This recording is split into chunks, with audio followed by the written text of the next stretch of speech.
Welcome, everyone. It is the Daily Habit. How's it going, Pat Parnell and Lia Halloran? Welcome to the show. Visionista of sorts, skate, art. We're going to get all into the details. And before we start talking about it, let's get right to it. 29.5 seconds satisfaction, kind of on and off the board. Show your skills to the viewers out there. Here it is. All right.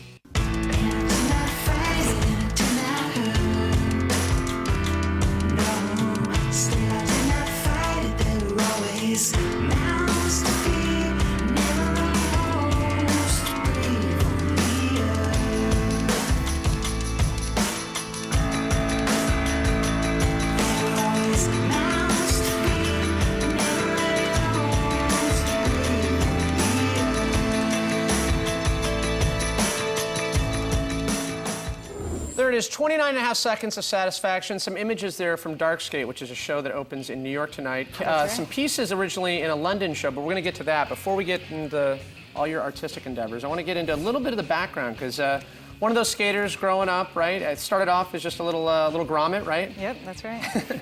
So where did it go from being a skater and then getting inspired with art for you? Because you kind of came from that NorCal kind of influence, right? Yeah, my father got me going on a board pretty early. I think I got on my first skateboard around age 5. He got me in the water.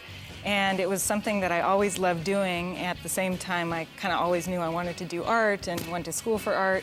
And I never really thought the two would ever meet up. And it's only until this recent exhibition of Dark Skate that the two interests has finally kind of come back full circle. And before we get into the show, I mean, you went to Yale, fine art graduate, true? That's true. That is amazing in itself. But following going to Yale, talk about Rib Death, this collective of, you found kind of some camaraderie with other girls that skated out there, didn't you? Yeah, when I grew up in Pacifica, and it was pretty intimidating being a 14-year-old skater and going to the parks with all guys. They were all really cool, but still intimidating. I mean, a pretty hard area from Embarcadero to all the areas that you'd probably go around and skate those days. Probably intimidating, right? Yeah, so to come out of graduate school and find, a group of 5 girls that were, always willing to get in the car, go check out new spots, it just brought a huge amount of energy and excitement kind of back into my lifetime love of skating. And the name Rib Death, I'm sure there's a good story behind it. Yeah, we came up with a lot of names for our club, but one of my peers, Maylee Robinson, rad skater,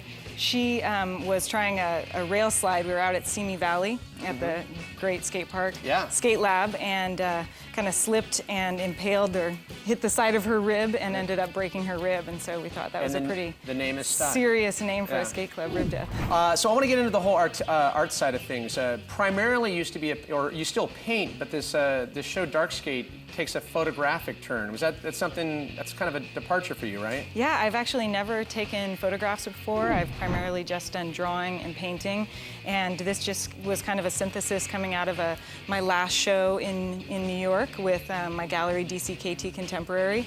I showed a series of large-scale figurative works, and this was kind of the idea of, how can I represent the action of skating without having a figure? Yeah.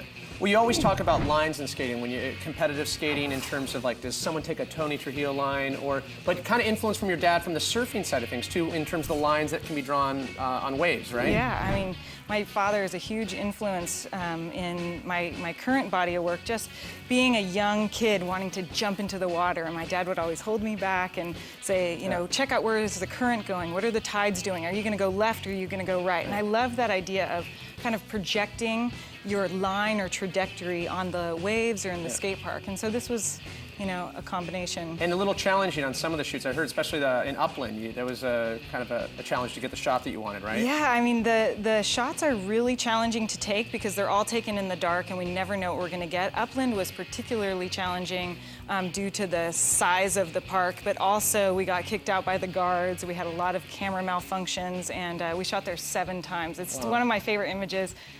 Definitely paid off. Yeah, well, powerful images to say the least, and it opens today in New York City. The name of the gallery?